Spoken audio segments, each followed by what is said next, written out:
大家好，我係木頭妹。呢條影片係介紹我喺聖誕去名古屋嘅旅程。喺機場候機室嘆個早餐就準備上機啦。朝早8點50分上機，機程大概3個半鐘。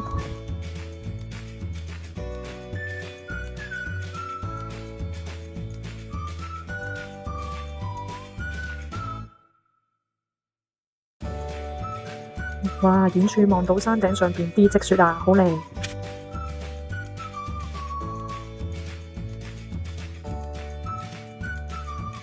一個係聖誕跨年村，你首先去名古屋，再去大阪。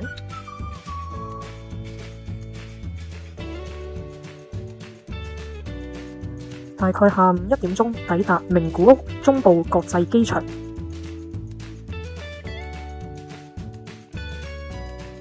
攞完行李之後，由呢度行過去搭名鐵，喺呢度用自助售票機買飛去名鐵名古屋站。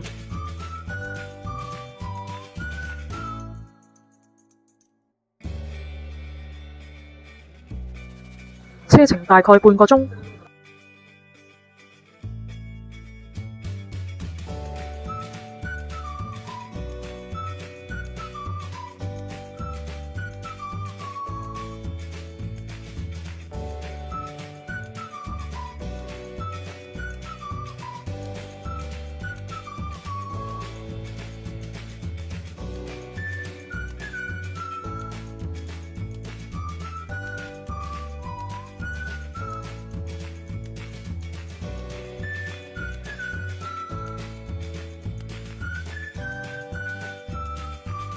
落咗車即刻去名鐵巴士中心度買巴士票，搭龍飛高速巴士去高山。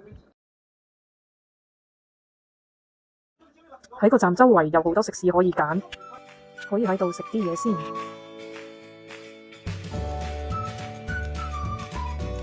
仲有啲時間可以喺周圍啲鋪頭行一陣。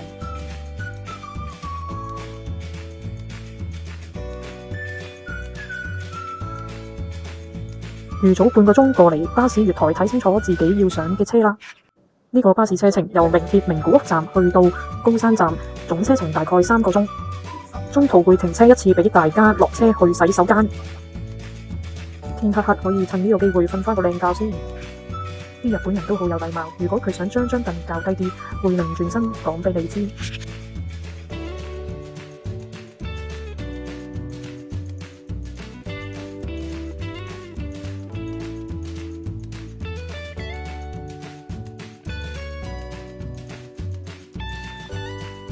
6點半上車，大概夜晚9點半就到啦。高山呢度夜晚比較寧靜，喺呢度落巴士之後再行前啲就係我哋住嘅酒店啦。呢間叫做 Hotel Awan， 因為預咗好夜先會到達高山，所以第一晚 book 一間細啲嘅酒店瞓一晚先啦。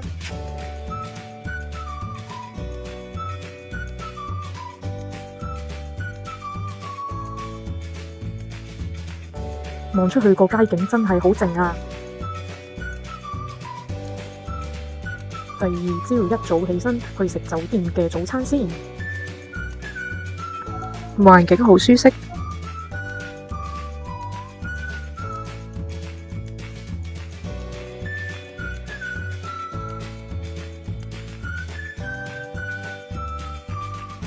飲品可以自助形式出去攞。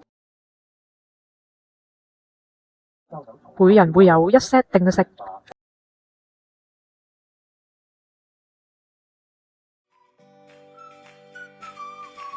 好靚好精美。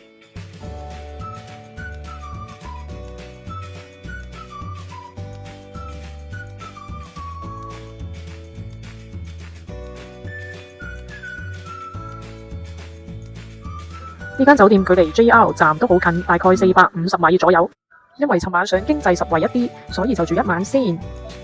而家執埋啲行李過嗰邊酒店寄存。呢度行過去好近，就喺 JR 站隔離嘅啫。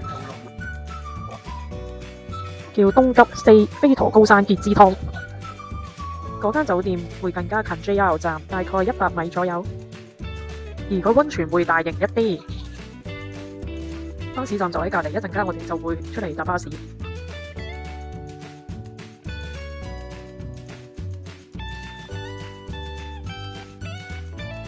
對面馬路都有啲食店。而家我哋去搭龍飛巴士，就喺呢間酒店隔離。呢度有好多巴士可以搭去新宿、京都、大阪、岐阜、白川鄉，亦都可以返返去名古屋。但係我哋而家係去高就滑雪場。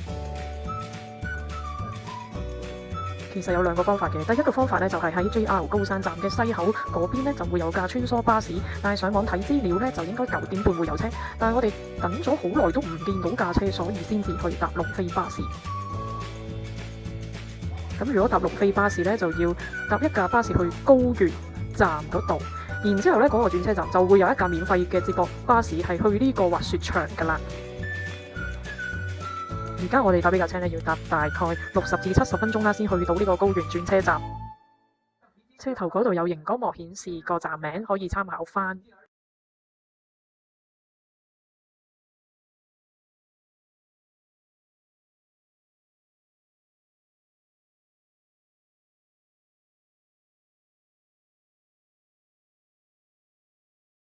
我哋就喺呢度落車啦。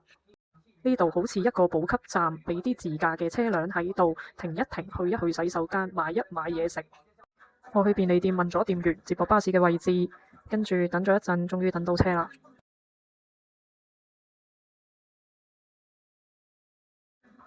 天氣大概係2至5度，所以上咗車之後真係好溫暖。開咗車之後，出邊開始落雪啦。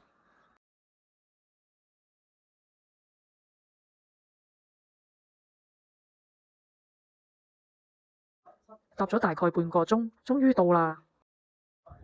大家如果真係要嚟，都要喺 JR 站嘅西口搭返直接嘅 shuttle bus 會好啲。大概下晝1點鐘開始玩一陣。本身只係初級 BB 程度，所以只係嚟體驗一下。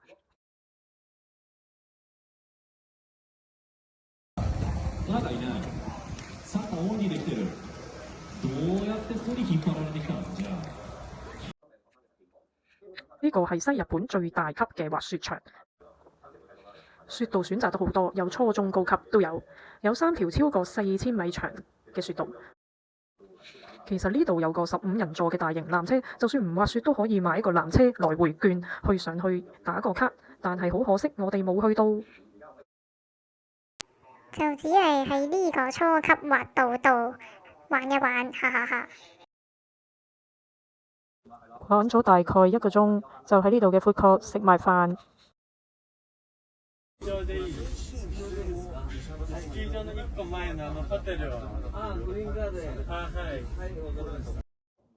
之後去服務處問一問有咩車返高原站，一問之下得返3點20分同4點2班車可以返到出去，即刻秒速換埋啲衫準備上車，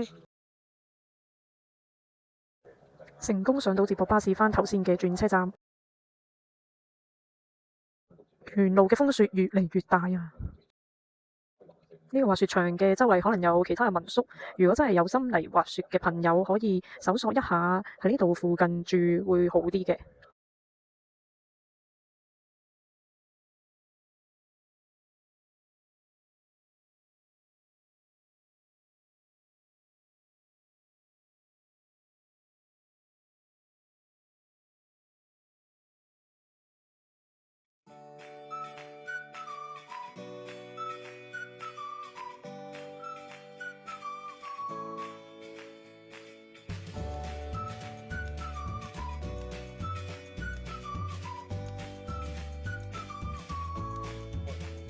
嚟到轉車站，越嚟越大風雪啦，感受一下大風雪。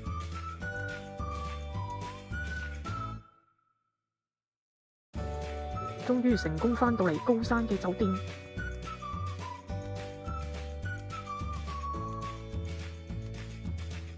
經歷咗大風雪，返到嚟真係感到格外溫暖。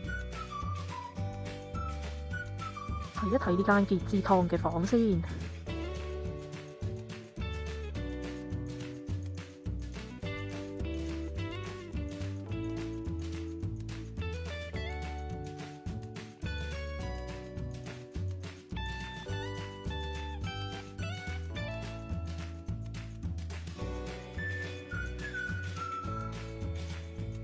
出去睇下仲有咩嘢可以食。因為太夜啦，所以冇咩選擇，所以去食麥當勞。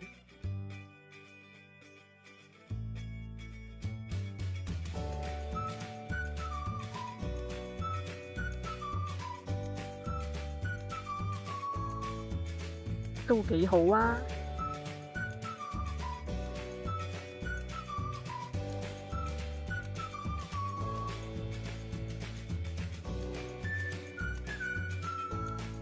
再返到嚟酒店啦，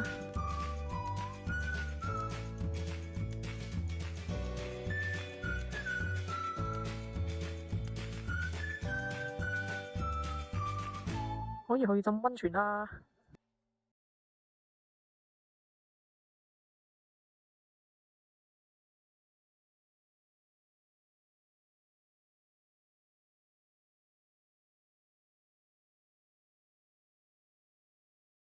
着起酒店嗰件浴衣落去2樓，咁凍嘅天氣就最好浸溫泉啦。名古屋第一同第2日嘅行程就到呢度。